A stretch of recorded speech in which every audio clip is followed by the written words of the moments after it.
ఆయన జనసమూహములు చూచి కొండ ఎక్కి కూర్చుండగా ఆయన శిష్యులు ఆయన యొద్దకు వచ్చిరి. అప్పుడు ఆయన ఇలాగ బోధింపసాగెను.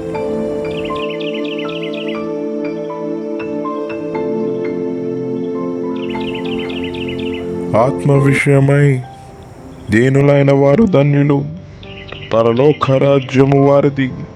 దుఃఖపడువారు ధన్యులు, వారు ఓదార్చబడుదురు. సాత్వికులు ధన్యులు, వారు భూలోకమును స్వతంత్రించుకుందురు. నీతి కొరకు ఆకలి దప్పికలు కల వారు ధన్యులు, వారు తృప్తి పరచబడుదురు. కనికరము గలవారు ధన్యులు, వారు కనికరము పొందుదురు. హృదయ శుద్ధి గలవారు ధన్యులు, వారు దేవుని చూచెదరు. సమాధాన పరచువారు ధన్యులు, వారు దేవుని కుమారులనబడుదురు.